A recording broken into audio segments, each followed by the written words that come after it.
thanks for joining us. I'm Jonathan Fisher. Very few companies fully maximize their tech stack, especially their CRM. What's the cost of that? What could be gained by fixing that and making some adjustments, whether minor or major?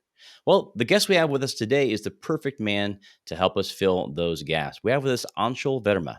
He is actually the founder of Cynoteck, a company and a firm that is focused on helping businesses maximize their Salesforce usage.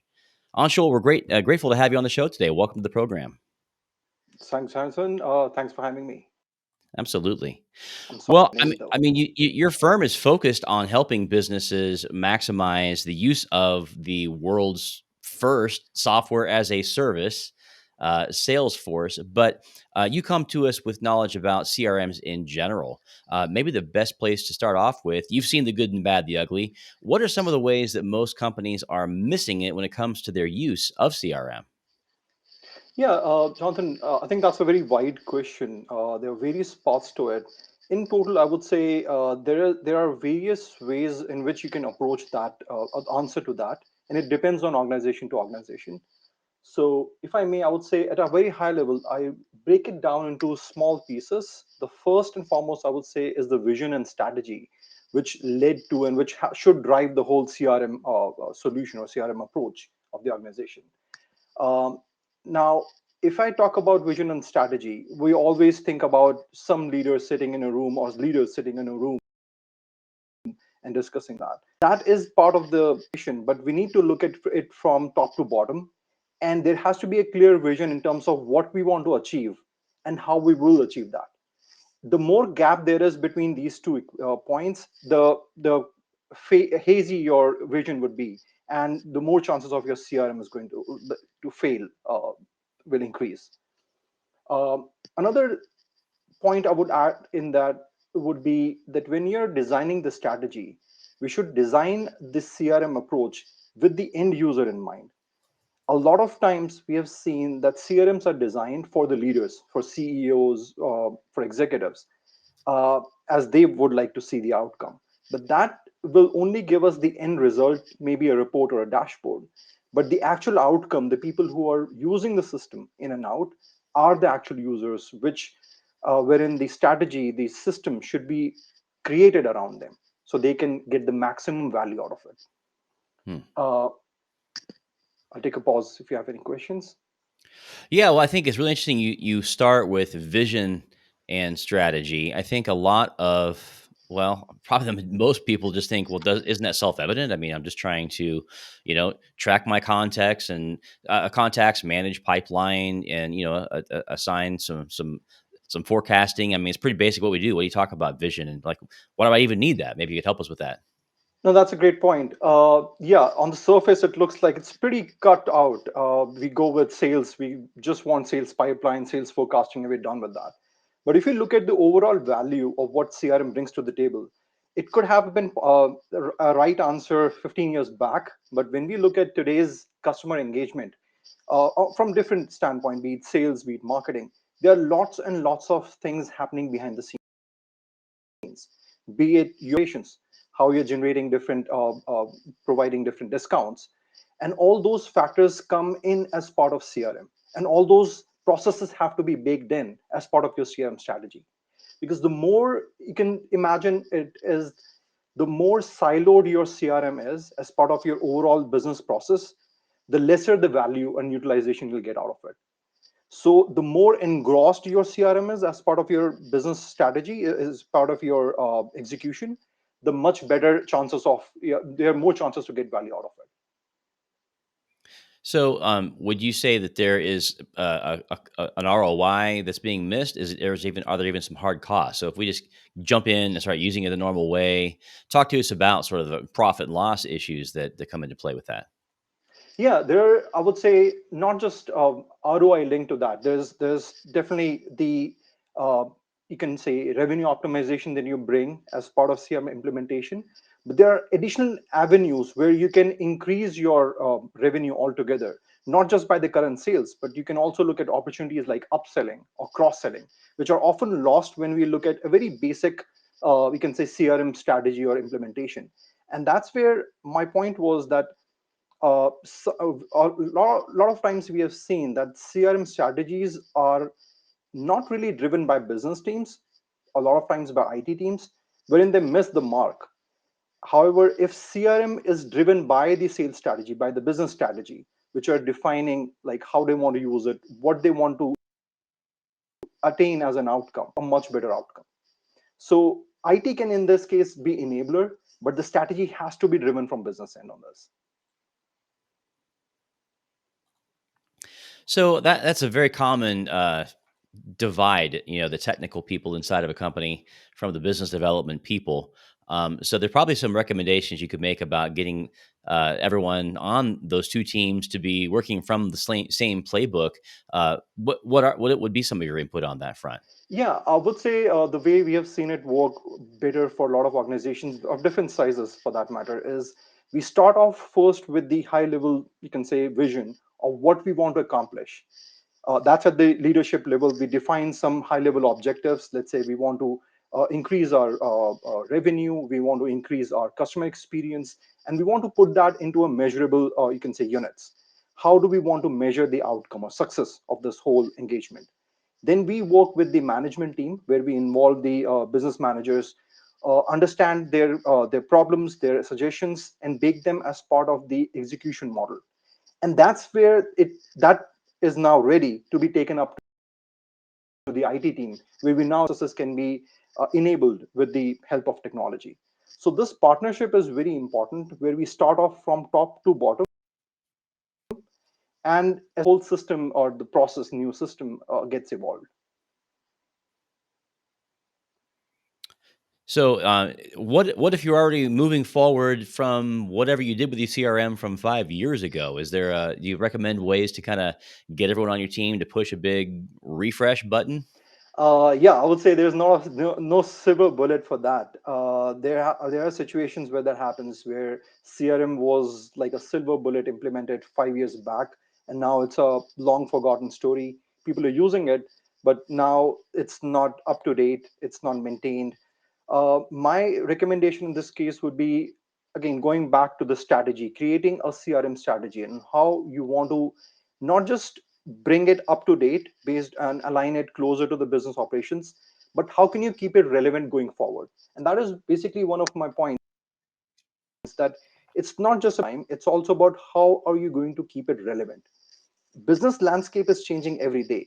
Your customers are changing their expectations, your competitors are changing the way business is done. So you can't be frozen in time in terms of how you go to market, how do you generate your quotations, how do you price your products and services. That has to change based on the changing dynamics, and you need to keep your CRM relevant to that. Another thing I would add in there is that there is one thing where we're saying we are doing ABCD and getting X as an outcome out of it, but there is always an opportunity to enhance and improve your operations. That's where you need to evolve. Your organization, your IT and business needs to partner together to understand what are the continuous improvement areas.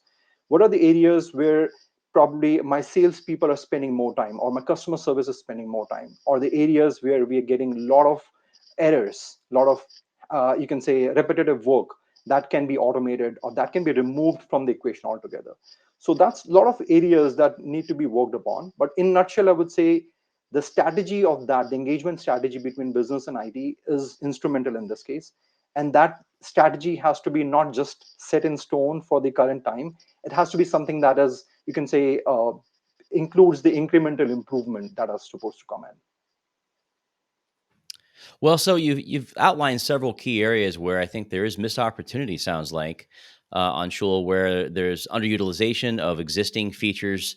There's a lack of an overall strategic use of this. It is used very tactically, Yeah. and typically can be very dated in many companies. Well, let's talk about what we should be doing with our CRMs. So, if we're going to start with vision and strategy, let's dig a little deeper into that. What's that look like if it's done the right way? Um, I would say a very high level of vision strategy done right way, you'll be able to map what was my, let's say, high level goal or vision. What did I want to achieve? What did we identify would be techniques to achieve that? Let's say I want to increase my return on investment or my customer experience by this CSAT score by 20%. Now that's a clear objective. Now getting in there, the next step would be how do we plan to accomplish that? Again, this is where business has to partner. Business teams, leaders have to come up and brainstorm on how you can accomplish that. Maybe you want to reduce the average handling time in the call center, or you want to increase your first call response, first call resolution. Now, those are the factors that will be taken into next steps on how do you actually drive it. Maybe what you see is you need to have more automation upfront. Maybe you can use bots in the front, which take care of the basic information collection and then route the calls over to your agents. We can also use self-help tools where users or customers can go in and get the help themselves rather than having the calls routed for everything over to agent. Or for first call resolution, maybe self-help, or maybe having a good knowledge base for the customer support agent where they can look at that data and respond to the customer frequently asked questions or common issues faster. So you can see a tie from top to bottom and see that overall journey of what was the dream that we want to achieve and how we're actually achieving it. And with those numbers, you can actually see, measure whether you were actually able to achieve the outcome that we expected or not. To me, that is a clear or the best way to have the vision and strategy tied together. So there are as less loose ends as possible, as less ambiguity as possible.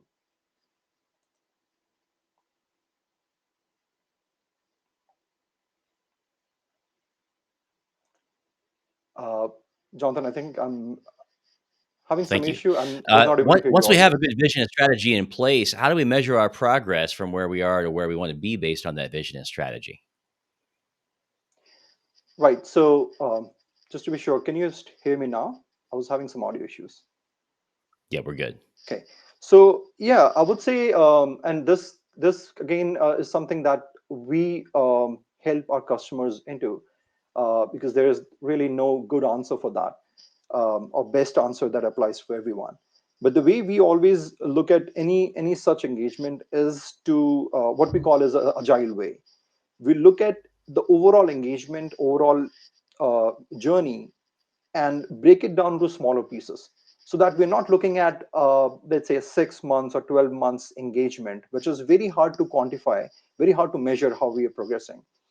And we're not able to, with that journey, the another possibility or issue is you will start seeing the actual result much later in the journey. What we do rather is small, break it down to smaller pieces. We have smaller milestones so we can see how we are progressing within the journey. And then once these milestones are met, we release those capabilities to the end users. So we're not going to, let's say, stay in a build stage for 12 months. Rather, we'll build something in 1 or 2 months, move it on to the end users, where end users start using it, and we start getting the data, the feedback of what's actually happening. Is it giving us the right outcome that we're expecting, or users are facing some challenges, which again is something the feedback can be taken back, incorporated, fixed, and then updated. So it's a evolution journey where gradually you're evolving the solution, taking the feedback, the real feedback from the field, and incorporating that feedback back into the system. So the way we have seen this transpire is where the business can see very clearly how the solution is being shaped up, what is working, what is not working. There are scenarios, there are times where something really looks good on paper when we are in a boardroom sitting and talking about ideas, but it may not work in real world. And that is a great opportunity to take that feedback, change the approach, and go back and basically try different options to get there. I'll give you an example. We were working with one of the call center client, basically a retail client, and working with their call center. They had a very specific problem wherein their agents were spending a significant amount of time on a very, you can say, reduced or less kind of questions. So the task given to us was how can we shave off a couple of seconds from the call, And what we realized is the majority of the time the agents were spending was on calculators. They were doing calculations to provide some financial numbers to the end customers. Hmm. So we created an on-screen auto calculator for them based on the most frequently asked questions. And now with a single button click, they had all those calculations on their screen, and they can basically also provide in different variations. They can provide all those variations with a single button, and there is zero possibility of any calculation issues because they're not doing any fat fingers. It's all being calculated by the system. It not just reduced the time of the call handling, but also it increased the trust the agent had on the system. So that basically opened, you can say, the thought bucket. That was a moment where we start seeing more and more agents participating and sharing their ideas. So to me, it's a like a it's a lot of, you can say, opening up exciting opportunities, not just with the immediate effect that you see, but possible opportunities for future as well. So it seems like there's a real need to customize your means of measuring what you're gonna, managing what you measure inside of your company for sure. The other thing that comes into play here is getting your people to utilize these systems. I mean, we've all had the experience. If you've been in business for very long, you have a great meeting with all the relevant shareholders, or at least the ones you think need to be there, and everything is, yeah, let's do this, and this, and implement it. And then are people actually using it in that way? So it's related to the previous question, but it probably requires its own set of actions. What would you say about getting people trained and actually using the CRM in accordance with the new vision and strategy? Yeah, that's a huge part of making your any engagement, any change management for that matter, successful, and more so for CRM because, as I said, oftentimes it's quite missed that the end users, let's say in this case, call center agents, or in terms of sales, the salespeople, field salespeople who are actually meeting people, meeting customers or prospects, doing the selling part of it, and they have a lot of data, but then a lot of that data that they're providing is probably in Excel files or emails or in personal notes. And when we look at CRM being designed in boardrooms and expect the end users to start using it, that's where the disconnect happens, because we don't know what's happening in the real world. We're just making it the system based on what the leadership expects. There's always a disconnect between ground reality and that boardroom. And that's where I was saying that that strategy has to include the end users. Definitely not at the onset of the journey. The onset has to start with the high level goals and the vision, but at certain point where specifically where we are defining the solution, the nitty gritty of the solution, that's where we have to involve some users, what we call as power users, who have lots of experience, lots of good ideas, and who have some kind of an entrepreneurial skills, who have that thought process on how to make you can say a process, uh, involving those people early on, where we can have their you can say inputs in terms of what is the current state model, what are the challenges being faced by users today, or even ideas. End users have tons and tons of ideas, work on the process day in day out. They have valuable insights in terms of what really works, what doesn't work, or what can work, and incorporating that as part of your solution is a significant valuable asset. Missing that is definitely going to mm, cause not just failures but also, you can say, frustration when you launch it. Users at times, we have seen users feeling it completely alienated with the whole solution. They don't see that as their solution. However, if we involve them in the journey, they take ownership of that solution. It's kind of their baby. They are involved in that. There is a, you can say, a personal attachment to that. So they are equally invested in its success. And as a result, you get much better outcomes. So having them involved from the outset is sounds obviously really key. So that they are, maybe they're not often treated as primary stakeholders in these kinds of decisions, and they need to be. But what about the ongoing training and enablement piece? What about keeping, and there's personnel changes and hopefully additions as you grow your company. What are some best practices around that? Yeah, great point. Training, as I would say, is like again a very important factor of the overall utilization or even usage adoption of it. Uh, First and foremost, a training is never a static activity. You can't expect a user to be trained in, let's say, 2 days or 3 days with the new CRM that we have brought in and expect to remember everything in 6 months. That never happens. We all forget things. We only remember the things that we use and forget the things which we are not using.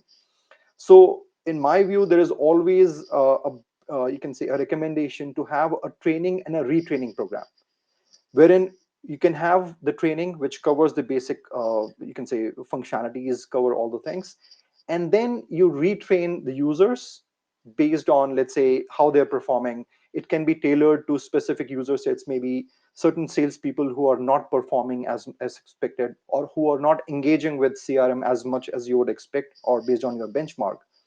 But retraining really helps a lot. Second, I would say, is again part of what I was saying is a continuous improvement. There are times where there are real good reasons why users are not able to use certain thing. I'll give you an example. For example, there were certain situations wherein we found that we created an awesome quotation generator for the customer, for the end users, but they're not going to use it because in actual, when they generate the quotation, it has certain nuances that are not part of the process. So till that divide exists, they will always be challenged by for using that system. So that divide has to be closed. That feedback has to be incorporated, so they can see that improvement, and they can see, basically they can see that they are being heard, and they can use the usable features. Um, Another area or another tip on that there would be using a good knowledge base or content. A lot of people often would, again, we forget how things are done, specifically when there are certain complicated functionalities. It's good to have some content available to them. Salesforce has Trailhead, which is a free to use training library, a self training, you can say, tool where business users can go and learn more about how Salesforce works or how to use Salesforce effectively. Similarly, organizations can content that they can launch and make it available to the salespeople, even within Salesforce itself. And that's going to make a significant amount of difference. And last, I would say, which is a bit more technical to implement, but gives huge value, is incorporating and keeping the end user experience in mind while designing the solution. There are times where the internal solutions, or at least in the past, internal solutions were not thought through from a user experience standpoint. We have had statements from senior leaders wherein when we talked about increasing or improving the user experience, we got the statement something like they are paid to use the system. So even if they have challenges, they should still use the system, which is not a really good strategy to go with, because the more friction you add, the more likeliness of the system not being used or not giving the optimum value increases. In this case, a better user experience not just improves the end user's life, it also reduces, at times, reduces your turnaround time, reduces your cost of executing the business itself, and improves end customer experience, which is huge. So these are the couple of tips I would say as part of training and enablement for the users. Great. And then also a big issue with any use of CRM is the quality of the data. I know there's been a lot of conversation as to how widely that differs in one organization versus the next. Different ways to tackle that. I mean, I know one approach that probably works well is to have somebody that's basically their job is to manage that piece, make Right. sure that it's up to date and its quality and its dispositioned as it ought to be. Because people on frontline sales are notorious for not being great on that front. Do you have recommendations on that on the data piece? Well, actually, I would add a perception, or my thought process on that is the way I've seen and interacted with salespeople specifically. They are notorious because they have different intention. They have different goals. Their goal is not to Mm, make CRM work. Their goal is to make sales work. Their goal is to mm. make sales, right? So anything that gets their job done faster and efficiently, they will opt for that. So they don't want to use CRM. let's keep it, let's keep that perspective clear, right? They want to make sale. Yeah. CRM is, and that's where CRM should be designed to help them out in their sales process. And one of the things we have seen as part of like this issue is where the salespeople are, you can say, don't trust the data, and the whole situation, the whole solution depends on the trust. So if they can't trust the quotation that is being generated or the price that is being generated, if they can't trust the, let's say, customer insights that is generated, the last year's worth of customer orders or customer trend, then the likeliness of them using the system goes severely down. So that trust has to be established. And you're right, there are, depending on the organization size, depending on the complexity, there are times where you need to have who are looking at the data. That's one part of it. I would say there is another part of data that comes in is the data integration or cohesiveness with the rest of the process. We have seen wherein there are organizations having their CRM sitting in silos. Their data has to be manually fed into CRM. The data has to be manually extracted and then pushed to their finance system or somewhere else manually, wasting a lot of hours, adding a lot of manual, you can say, possibility of manual errors in there.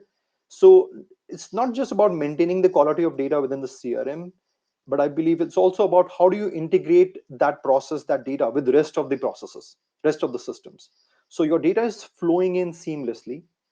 The rate at which your salesperson can see the real-time data decreases. They should be able to see that data as fast as possible. If I'm seeing my customer's dashboard, which I want today, after a week, then it's not going to solve my purpose. I'm going to meet my customer today. I need that data today. So that, those aspects of speed of data access, quality of data access, and the data availability across the systems wherever they're needed are very important for the success of CRM. That makes sense. Well, you mentioned the need to also evolve, iterate, not remain static with your CRM. What do you see on the upcoming horizon in terms of additional capabilities and the evolution of how enterprises can better utilize CRMs? Uh, I think goes without saying, AI is pretty much on everybody's playbook right now. I think the way I see it at a very high level, there are lots of areas that can be brought in, but at a very high level, I see two areas. One, definitely what's changing in the broader marketplace. AI one of them. These new capabilities can enhance your current operations or maybe add additional, you can say, capabilities of what you can do, what you probably couldn't do earlier or was too costly, too tedious to do earlier. What new capabilities can be brought in or possibilities can be achieved? The second, I would say, is more in terms of how you see the entire landscape within the organization. We have had scenarios wherein, based on certain assumptions or preconceived notions, CRMs were very limited to basic, you can say, lead generation or sales tracking. But what happens after that? You're doing customer acquisitions, you're doing customer account management. There are lots of activities that happen after you acquire the customer, after you make the sale. And that's also part of the customer experience that should be brought in as part of CRM. So in a broader term, we call that as peripheral processes that are linked directly or indirectly to your customer engagements. It can be related to your sales engagements or customer service engagements, but those areas should be looked at. And as part of continuous evolution, you should look at making those or making the dots connect as closely as possible, so your salesperson knows, let's say, how, what kind of issues my customer is facing, even if they're not in customer service team. But it helps to make them aware of, let's say, if customer has reported an issue with their shipment. So when a salesperson goes and talk to the customer, they are aware of it, they can empathize and maybe even provide some update on that. Similarly, when a customer service agent is talking to a customer on an issue or something that gets resolved, there is an opportunity to cross sell or upsell, or they can provide some better information to the customer. So those are the touch points or can be improved. And that's a continuous process. The more you look into it, there are more opportunities for improvement over there. Well, excellent conversation, Anshul. I wonder if we could wrap up with a few additional questions that might be a little bit more directed toward you personally. First of all, I wonder if you could share in your own work with your clients an example or two of some of the transformations you've seen coming in, helping them with their CRM or other related services that you've offered, maybe a case study or two. What's the most dramatic transformation that you've seen in your own work? Yeah, actually, there there are tons coming top of my mind. I'll be brief about that. So we were working with one of our customers who was a retail organization, and they were transforming their whole call center system landscape. And giving the same example, we started off talking to their agents, set up the whole system for them, and then we realized that we're just peeling the layers. This is just a first layer that we have been working on. And we realized that this customer service team talks to or works with further teams, which are behind the curtains, their loss prevention team, their credit team, that can be brought into CRM, and they can have that end-to-end view of the process, even handover happening within the process, within the CRM itself. And that I'll give you an example actually on that. We at one point of time we realized that there was a huge revenue leakage happening that nobody knew about, just because there were not enough hands. It was kind of somewhere in the past decided that nobody's going to work on that process, and there was a huge revenue leakage that we were not just able to identify, but were able to create a process to track that going forward. And that team got awarded next year based on the revenue that we were able to bring in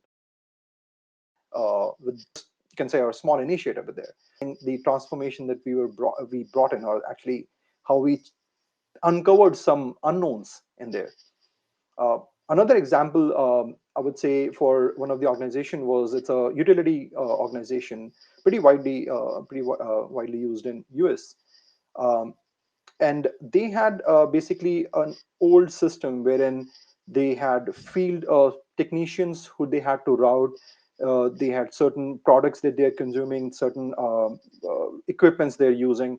They were not able to keep track of who's doing what equipments are being used, what equipments need servicing. So we utilized Salesforce and used the capabilities to basically have a much better field service management capability out there. With that, they were able to predict easily about their field technicians' usage or availability down the lane. They're able to optimize their service appointments. They're able to optimize their equipment usage, have more visibility on where they are tracking or where they're getting it. So overall, it was a significant transformation, as you can imagine, from tracking it in multiple siloed systems and now tracking it in one place, and system automatically suggesting, let's say, who your next technician should be, rather than somebody trying to make that determination based on certain factors. Hmm, that's really cool. Sounds like a really rewarding work to be in. Anshul, last question then. Why did you found Cynoteck?